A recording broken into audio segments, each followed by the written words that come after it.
Hi ಎಲ್ರಿಗೂ ನಮಸ್ಕಾರ. Share market in Kannada ಚಾನಲ್ಗೆ ನಿಮಗೆ ಸ್ವಾಗತ. ಜನವರಿ 5ರ ಮಾರ್ಕೆಟ್ ಅಪ್ಡೇಟ್ನ ಅಬ್ಸರ್ವ್ ಮಾಡೋದಾದ್ರೆ ಮಾರ್ಕೆಟ್ನಲ್ಲಿ ಇವತ್ತೊಂದು ನೆಗೆಟಿವ್ ಕ್ಲೋಸಿಂಗ್ ನೋಡೋದಕ್ಕೆ ಸಿಕ್ತು. ವೀಕೆಂಡಲ್ಲಿ ಆದಂಥ ಡೆವಲಪ್ಮೆಂಟ್ನಿಂದ ಈ ರೀತಿಯ ಒಂದು ನೆಗೆಟಿವ್ ಸೈಡ್ನ ಎಕ್ಸ್ಪೆಕ್ಟೇಷನ್ ಇತ್ತು. ಅಮೆರಿಕ ವೆನೆಜುವೆಲಾ ಮೇಲೆ ಅಟ್ಯಾಕನ್ನು ಮಾಡಿದ್ರು. ಈ ಒಂದು ರೀಸನ್ನಿಂದ ಮಾರ್ಕೆಟ್ ನೆಗೆಟಿವ್ ಆಗಿ ಟ್ರೇಡ್ ಆಗ್ಬೋದು ಅನ್ನುವಂಥ ಎಕ್ಸ್ಪೆಕ್ಟೇಷನ್ ಇತ್ತು. ಬಟ್ ಎಕ್ಸ್ಪೆಕ್ಟೇಷನ್ನ ರೀತಿಯಲ್ಲಿ ನೆಗೆಟಿವ್ ಸೈಡ್ಸ್ ಕಾಣಿಸ್ಲಿಲ್ಲ. ನಿಫ್ಟಿ ಫ್ಲಾಟ್ ಆಗಿ ಓಪನ್ ಆಯಿತು. ಅದಾದಮೇಲೆ ಸ್ವಲ್ಪ ಸೆಲ್ಲಿಂಗ್ ಪ್ರೆಷರ್ ನೋಡೋದಕ್ಕೆ ಸಿಕ್ಕಿತ್ತು.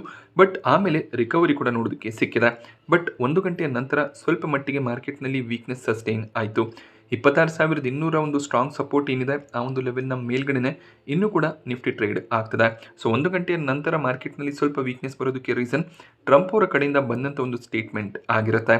ಸೊ ಟ್ರಂಪ್ ಅವರು ಮತ್ತೆ ಹೊಸ ಟ್ಯಾರಿಫ್ನ ಬಗ್ಗೆ ಮಾತಾಡಿದರೆ, ನರೇಂದ್ರ ಮೋದಿ ಅವರನ್ನು ಹೊಗಳ್ತಾನೆ ಈ ಒಂದು ಟ್ಯಾರಿಫ್ನ ಬಗ್ಗೆ ಚರ್ಚೆ ಮಾಡಿದ್ದಾರೆ. ಸೊ ಭಾರತ ರಷ್ಯಾದಿಂದ ಕ್ರೂಡ್ ಆಯಿಲ್ ಅನ್ನ ಪರ್ಚೇಸ್ ಮಾಡ್ತಿದ್ದಾರೆ ಅಂತ 50% ಟ್ಯಾರಿಫ್ಸ್ ಅನ್ನ ಟ್ರಂಪ್ ಅವರು ಈ ಮುಂಚೆ ಹಾಕಿದ್ರು. ಈಗ ಇನ್ನಷ್ಟು ಟ್ಯಾರಿಫ್ಸ್ ಅನ್ನ ಹಾಕಬೇಕಾಗಿ ಬರ್ಬೋದು ಅಂತ ಹೇಳ್ತಾ ಇದ್ದಾರೆ. ಯಾಕೆಂದ್ರೆ ಭಾರತ ಈಗಲೂ ಕೂಡ ರಷ್ಯಾದಿಂದ ಕ್ರೂಡ್ ಆಯಿಲ್ ಅನ್ನ ಪರ್ಚೇಸ್ ಮಾಡ್ತಾ ಇದೆ. ಹಾಗೆಯೇ ರಷ್ಯಾ ಉಕ್ರೇನ್ನ ಮೇಲೆ ಅಟ್ಯಾಕ್ ಮಾಡ್ತಿರೋದು ತಪ್ಪು, ಆದ್ರಿಂದ ನಾವು ರಷ್ಯನ್ ಪ್ರಾಡಕ್ಟ್ಸ್ಗಳಿಗೆ ಸ್ಯಾಂಕ್ಷನ್ಸ್ ಅನ್ನು ಹಾಕಿದ್ದೀವಿ ಅಂತ ಹೇಳಿದ್ದಾರೆ. ಬಟ್ ಈಗ US ವೆನೆಜುವೆಲಾ ಮೇಲೆ ಅಟ್ಯಾಕ್ ಅನ್ನ ಮಾಡ್ತಿದ್ದಾರೆ. ಅದು ಟ್ರಂಪ್ ಅವರಿಗೆ ಸರಿಯಾಗಿ ಕಾಣಿಸ್ತಿದೆ. ಸೊ ಇದನ್ನ ಡಬಲ್ ಸ್ಟ್ಯಾಂಡರ್ಡ್ ಅಂತ ಕರಿಬೋದಾಗುತ್ತೆ.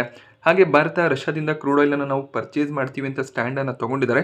ಯಾಕೆಂದ್ರೆ ನಮಗೆ ಅತಿ ಕಡಿಮೆ ಪ್ರೈಸ್ನಲ್ಲಿ ರಷ್ಯಾ ಕ್ರೂಡ್ ಆಯಿಲ್ ಅನ್ನು ಸಪ್ಲೈ ಮಾಡ್ತಾರೆ.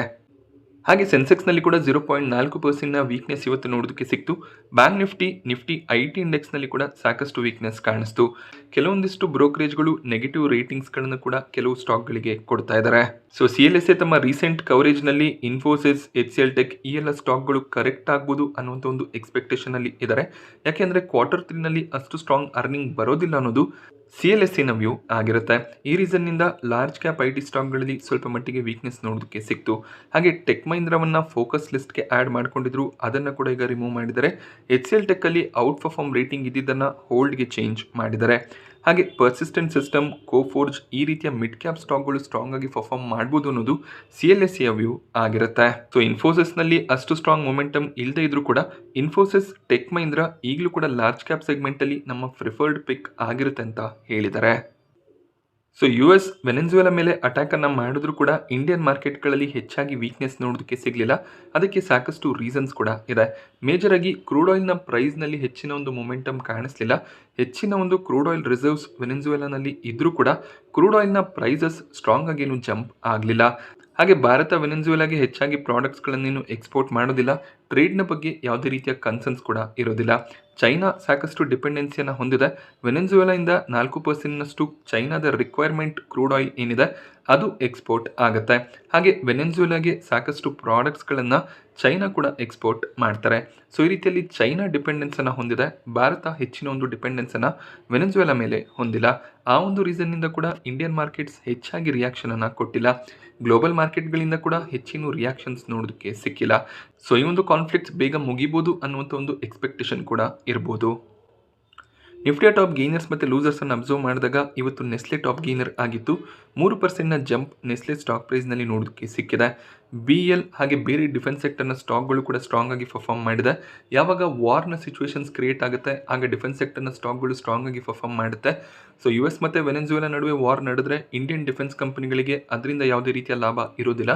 ಬಟ್ ಸ್ಟಿಲ್ ವಾರ್ ನ್ಯೂಸ್ನಿಂದ ಮೊಮೆಂಟಮ್ ಖಂಡಿತವಾಗ್ಲೂ ಕಾಣಿಸುತ್ತೆ. Paras defence, BL, HAL, Bharat dynamics, Cochin shipyard ಎಲ್ಲ ಸ್ಟಾಕ್ಗಳು ಕೂಡ ಪಾಸಿಟಿವ್ ಆಗಿ ರಿಯಾಕ್ಷನ್ ಅನ್ನು ಕೊಟ್ಟಿದೆ. ಹಾಗೆ ಮೆಟಲ್ ಇಂಡೆಕ್ಸ್ನ ಮೊಮೆಂಟಮ್ ಕೂಡ ಸಸ್ಟೈನ್ ಆಯಿತು. ಟಾಟಾ ಸ್ಟೀಲ್ ಇವತ್ತು ಕೂಡ 1.5% ಗೇನ್ ಆಗಿದೆ. ಐಷರ್ ಮೋಟಾರ್ಸ್, ಅಲ್ಟ್ರಾಟೆಕ್ ಸಿಮೆಂಟ್ ಕೂಡ ಸ್ಟ್ರಾಂಗ್ ಆಗಿ ಕ್ಲೋಸಿಂಗ್ ಅನ್ನು ಕೊಟ್ಟಿದೆ. ಟಾಪ್ ಲೂಸರ್ಸ್ ಅನ್ನು ಅಬ್ಸರ್ವ್ ಮಾಡಿದಾಗ HDFC ಬ್ಯಾಂಕ್ ಇವತ್ತು ಟಾಪ್ ಲೂಸರ್ ಆಗಿತ್ತು. 2.5%ನ ಕರೆಕ್ಷನ್ HDFC ಬ್ಯಾಂಕ್ ಸ್ಟಾಕ್ ಪ್ರೈಸ್ನಲ್ಲಿ ನೋಡೋದಕ್ಕೆ ಸಿಕ್ಕಿದೆ. ಇದಕ್ಕೆ ರೀಸನ್ ಬಿಸ್ನೆಸ್ ಅಪ್ಡೇಟ್ಸ್ ಆಗಿರುತ್ತೆ. ಸೊ ಎಕ್ಸ್ಪೆಕ್ಟೇಷನ್ ಅಷ್ಟು ಸ್ಟ್ರಾಂಗ್ ಬಿಸ್ನೆಸ್ ಅಪ್ಡೇಟ್ HDFC ಬ್ಯಾಂಕ್ನ ಕಡೆಯಿಂದ ಬಂದಿಲ್ಲ. ಇಯರ್ ಆನ್ ಇಯರ್ ಇವರ ಅಡ್ವಾನ್ಸಸ್ 9% ಇನ್ಕ್ರೀಸ್ ಆಗ್ತಿರೋದು ಕಾಣಿಸ್ತಿದೆ. ಸೊ ಲೋನ್ ಡಿಸ್ಟ್ರಿಬ್ಯೂಷನ್ಸ್ ಎಕ್ಸ್ಪೆಕ್ಟೇಷನ್ನ ರೀತಿಯಲ್ಲಿ ಇನ್ಕ್ರೀಸ್ ಆಗಿಲ್ಲ. ಡೆಪಾಸಿಟ್ಸ್ ಕೂಡ ಇಯರ್ ಆನ್ ಇಯರ್ 12%ನಷ್ಟು ಇನ್ಕ್ರೀಸ್ ಆಗ್ತಿರೋದು ಕಾಣಿಸ್ತಿದೆ. ಬಟ್ ಓವರ್ ಆಲ್ ನಿಫ್ಟಿಯಲ್ಲಿ ಕೂಡ ವೀಕ್ನೆಸ್ ಇದ್ದಿದ್ದರಿಂದ ಈ ಒಂದು ಸ್ಟಾಕ್ನಲ್ಲಿ ಕೂಡ ಸ್ವಲ್ಪ ಸೆಲ್ಲಿಂಗ್ ಪ್ರೆಷರ್ ಬಂದಿದೆ. ಕೋಟಕ್ ಮಹೀಂದ್ರ ಬ್ಯಾಂಕ್ ಕೂಡ ತಮ್ಮ ಕ್ವಾರ್ಟರ್ 3 ಅಪ್ಡೇಟ್ಸ್ ಅನ್ನು ಶೇರ್ ಮಾಡಿದ್ರು. ಇವರ ಟೋಟಲ್ ಅಡ್ವಾನ್ಸಸ್ ಏನಿದೆ 16% ಇಯರ್ ಆನ್ ಇಯರ್ ಇನ್ಕ್ರೀಸ್ ಆಗ್ತದೆ. ಅದೇ ರೀತಿಯಲ್ಲಿ ಡೆಪಾಸಿಟ್ಸ್ ಕೂಡ 15% ಇನ್ಕ್ರೀಸ್ ಆಗ್ತಿರೋದು ಕಾಣಿಸ್ತದೆ. ಸೊ ಒಳ್ಳೆ ಒಂದು ಬಿಸ್ನೆಸ್ ಅಪ್ಡೇಟ್ಸ್ ಅನ್ನ ಕೋಟಕ್ ಮಹೀಂದ್ರ ಬ್ಯಾಂಕ್ ಡಿಕ್ಲೇರ್ ಮಾಡಿದ್ರು. ಬಟ್ ಸ್ಟಾಕ್ ಫ್ಲಾಟ್ ಆಗಿ ಕ್ಲೋಸ್ ಆಗಿದೆ. ಬೆಳಗಿನ ಸೆಷನ್ನಲ್ಲಿ ಸ್ವಲ್ಪ ಪಾಸಿಟಿವ್ ಟ್ರೆಂಡ್ ಇತ್ತು, ಬಟ್ ಅದಾದ್ಮೇಲೆ ಸ್ವಲ್ಪ ಸೆಲ್ಲಿಂಗ್ ಪ್ರೆಷರ್ ಬಂದಿದೆ. ಹಾಗೆ ಐ.ಟಿ ಇಂಡೆಕ್ಸ್ನಲ್ಲಿ ವೀಕ್ನೆಸ್ ಇತ್ತು. ಇನ್ಫೋಸಿಸ್, ವಿಪ್ರೋ ಸ್ಟಾಕ್ಗಳು ಕರೆಕ್ಟ್ ಆಗಿದೆ. ಹಾಗೆ ONGC ಇವತ್ತು ಪಾಸಿಟಿವ್ ಆಗಿ ಟ್ರೇಡ್ ಆಗ್ಬೋದು ಅನ್ನುವಂಥ ಹೋಪ್ ಇತ್ತು. ಯಾಕೆಂದರೆ ಕ್ರೂಡ್ ಪ್ರೈಸಸ್ ಜಂಪ್ ಆದರೆ ಅದು ONGCಗೆ ಪಾಸಿಟಿವ್ ಆಗಿರುತ್ತೆ. ಬಟ್ ಎಕ್ಸ್ಪೆಕ್ಟೇಷನ್ ರೀತಿಯಲ್ಲಿ ಮೊಮೆಂಟಮ್ ONGCಯಲ್ಲಿ ನೋಡೋದಕ್ಕೆ ಸಿಗಲಿಲ್ಲ.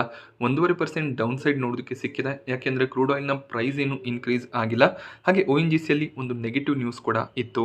ಸೊ ONGCಯ ಆಂಧ್ರ ಪ್ರದೇಶ್ ಫೆಸಿಲಿಟಿನಲ್ಲಿ ಒಂದು ಗ್ಯಾಸ್ ಲೀಕ್ ಇನ್ಸಿಡೆಂಟ್ ಆಗಿದೆ. ಬಟ್ ಈ ಒಂದು ಇನ್ಸಿಡೆಂಟ್ನಿಂದ ಯಾವುದೇ ರೀತಿಯ ತೊಂದರೆ ಆಗಿಲ್ಲ, ಯಾವುದೇ ರೀತಿಯ ಕ್ಯಾಶುಯಾಲಿಟೀಸ್ ಆಗಿಲ್ಲ.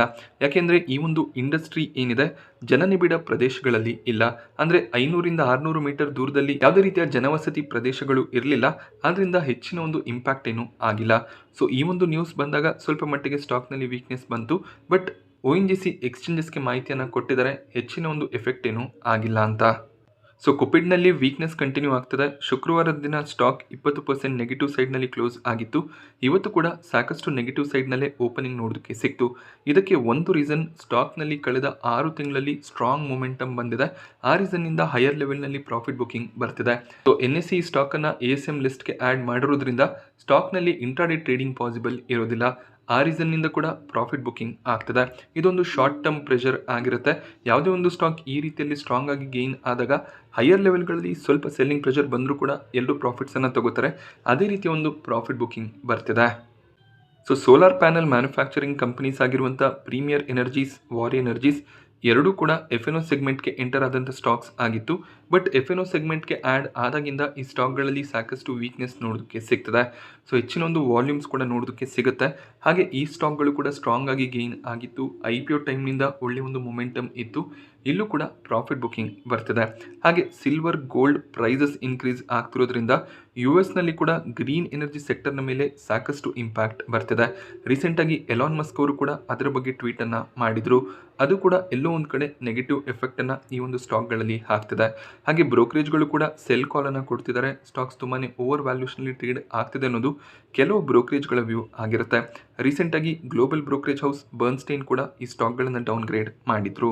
ಟಾಟಾ ಮೋಟಾರ್ಸ್ ಕಮರ್ಷಿಯಲ್ ವೆಹಿಕಲ್ ಸ್ಟಾಕನ್ನು ಇನ್ಕ್ರೆಡ್ ಬ್ರೋಕರೇಜ್ ಕವರ್ ಮಾಡಿದರೆ 513ರ ಲೆವೆಲ್ಗೆ ಈ ಒಂದು ಸ್ಟಾಕ್ ಹೋಗ್ಬೋದು ಅಂತ ಪ್ರಿಡಿಕ್ಟ್ ಮಾಡಿದ್ದಾರೆ. ಟಾಟಾ ಮೋಟಾರ್ಸ್ ಕಮರ್ಷಿಯಲ್ ವೆಹಿಕಲ್ಸ್ ಏನಿದೆ ಡಿಮರ್ಜ್ ಆದಂಥ ಒಂದು ಎಂಟಿಟಿ ಆಗಿರುತ್ತೆ. ಇದು ನಿಫ್ಟಿ 50ಯ ಸ್ಟಾಕ್ ಅಲ್ಲ. ಟ್ರಕ್, ಬಸ್ ಈ ರೀತಿಯ ಹೆವಿ ವೆಹಿಕಲ್ಸ್ಗಳನ್ನು ಮ್ಯಾನುಫ್ಯಾಕ್ಚರ್ ಮಾಡುವಂಥ ಕಂಪನಿ ಆಗಿರುತ್ತೆ. ಸೊ ಟಾಟಾ ಮೋಟಾರ್ಸ್ ಕಮರ್ಷಿಯಲ್ ವೆಹಿಕಲ್ಸ್ನ ವಾಲ್ಯೂಮ್ ಗ್ರೋತ್ ಸ್ಟ್ರಾಂಗ್ ಆಗಿದೆ. ಒಳ್ಳೆಯ ಒಂದು ಸೇಲ್ಸ್ ಕೂಡ ನೋಡೋದಕ್ಕೆ ಸಿಗ್ತದೆ. ವೆಹಿಕಲ್ ಡಿಮಾಂಡ್ ಸ್ಟ್ರಾಂಗ್ ಆಗಿದೆ ಅನ್ನೋದು ಇನ್ಕ್ರೆಡ್ ಬ್ರೋಕರೇಜ್ನ ವ್ಯೂ ಆಗಿರುತ್ತೆ. ಸೊ ಒಂದು ಸ್ಟ್ರಾಂಗ್ ಟಾರ್ಗೆಟ್ಸನ್ನು ಈ ಬ್ರೋಕರೇಜ್ ಕೊಟ್ಟಿದ್ದಾರೆ. ಸಂವರ್ಧನ್ ಮದರ್ಸನ್ನ ಸಬ್ಸಿಡರಿ ಕಂಪನಿಗೆ ಗೌರ್ಮೆಂಟ್ನ ಕಡೆಯಿಂದ ಇನ್ಸೆಂಟಿವ್ ಸಿಕ್ಕಿದೆ. ಸೊ ಮುಂದಿನ 6 ವರ್ಷಗಳಿಗೆ ಈ ಒಂದು ಇನ್ಸೆಂಟಿವ್ಸನ್ನು ಸಂವರ್ಧನ್ ಮದರ್ಸನ್ನ ಸಬ್ಸಿಡರಿ ಕಂಪನಿ ಪಡ್ಕೊಂಡಿದ್ದಾರೆ. ಹಾಗೆ ಈ ಒಂದು ಇನ್ಸೆಂಟಿವ್ಸನ್ನು ಬಳಸ್ಕೊಂಡು 1900 ಕೋಟಿಯಷ್ಟು ಇನ್ವೆಸ್ಟ್ಮೆಂಟನ್ನು ತಮಿಳುನಾಡಿನಲ್ಲಿ ಮಾಡಬೇಕು ಅಂತ ಕಂಪನಿ ಪ್ಲ್ಯಾನನ್ನು ಮಾಡ್ತಿದ್ದಾರೆ. ಹಾಗೆ ಈ ಒಂದು ಮ್ಯಾನುಫ್ಯಾಕ್ಚರಿಂಗ್ ಯೂನಿಟ್ನಲ್ಲಿ ಕೆಪಾಸಿಟಿ ಇನ್ಕ್ರೀಸನ್ನು ಮಾಡಿ 5000 ಜಾಬ್ ಕ್ರಿಯೇಷನ್ ಮಾಡೋದು ಕಂಪನಿಯ ಉದ್ದೇಶ ಆಗಿದೆ. ಈ ಒಂದು ಪಾಸಿಟಿವ್ ನ್ಯೂಸ್ ಇದ್ರೂ ಕೂಡ ಸ್ಟಾಕ್ನಲ್ಲಿ ಹೆಚ್ಚಿನ ಮೊಮೆಂಟಮ್ ಕಾಣಿಸ್ತಿಲ್ಲ. ಫ್ಲಾಟ್ ಆಗಿ ಸ್ಟಾಕ್ ಕ್ಲೋಸಿಂಗನ್ನು ಕೊಟ್ಟಿದೆ. ಬಟ್ ಈ ರೀತಿಯ ನ್ಯೂಸ್ಗಳು ಲಾಂಗ್ ಟರ್ಮ್ಗೆ ಖಂಡಿತವಾಗ್ಲೂ ಪಾಸಿಟಿವ್ ಆಗುತ್ತೆ. ಡಿಮಾರ್ಟ್ ಕೂಡ ತಮ್ಮ ಬಿಸ್ನೆಸ್ ಅಪ್ಡೇಟ್ಸನ್ನು ಶೇರ್ ಮಾಡಿದ್ದಾರೆ. ಕ್ವಾರ್ಟರ್ 3ನಲ್ಲಿ ರೆವೆನ್ಯೂ ಗ್ರೋತ್ ಸ್ಟ್ರಾಂಗ್ ಆಗಿ ಕಾಣಿಸ್ತಿದೆ. ಬಟ್ ಬ್ರೋಕರೇಜ್ಗಳ ಎಸ್ಟಿಮೇಷನ್ಸ್ ಏನಿತ್ತು ಆ ಪ್ರಕಾರ ರೆವೆನ್ಯೂ ಗ್ರೋತ್ ಕಾಣಿಸ್ತಿಲ್ಲ. 15,565 ಕೋಟಿ ರೆವೆನ್ಯೂವನ್ನು ಕಂಪನಿ ಕ್ವಾರ್ಟರ್ 3ನಲ್ಲಿ ಡಿಕ್ಲೇರ್ ಮಾಡಿದ್ದಾರೆ. Year on year, quarter on quarter ರೆವೆನ್ಯೂನಲ್ಲಿ ಒಂದು ಸ್ಟ್ರಾಂಗ್ ಗ್ರೋತ್ ಇದೆ. ಬಟ್ ರಿಸಲ್ಟ್ಸ್ ಬಂದಮೇಲೆ ಪ್ರಾಫಿಟ್ಸ್ ಎಷ್ಟಿದೆ, ಎಷ್ಟು ಮಾರ್ಜಿನ್ಸನ್ನು ಪ್ರೊಟೆಕ್ಟ್ ಮಾಡ್ಕೊಂಡಿದ್ದಾರೆ ಅದ್ರ ಬಗ್ಗೆ ನಮಗೆ ಮಾಹಿತಿ ಸಿಗುತ್ತೆ. ಸ್ಟಾಕ್ ಇವತ್ತು ಈ ಒಂದು ಅಪ್ಡೇಟ್ನ ನಂತರ 2% ಕರೆಕ್ಟ್ ಆಗಿದೆ. ಸೊ ನಾನಿವತ್ತು ನಿಮಗೆ ಮಾರ್ಕೆಟ್ನ ಬಗ್ಗೆ ಕೊಟ್ಟಂಥ ಇನ್ಫಾರ್ಮೇಷನ್ ಇಷ್ಟ ಆದರೆ ವಿಡಿಯೋನ ಲೈಕ್ ಮಾಡಿ. ಹಾಗೆ ಇದೇ ರೀತಿಯ ಮಾರ್ಕೆಟ್ ಅಪ್ಡೇಟ್ಸ್ಗಳಿಗೋಸ್ಕರ ಚಾನಲ್ನ ಸಬ್ಸ್ಕ್ರೈಬ್ ಮಾಡ್ಕೊಳ್ಳಿ. Thank you friends.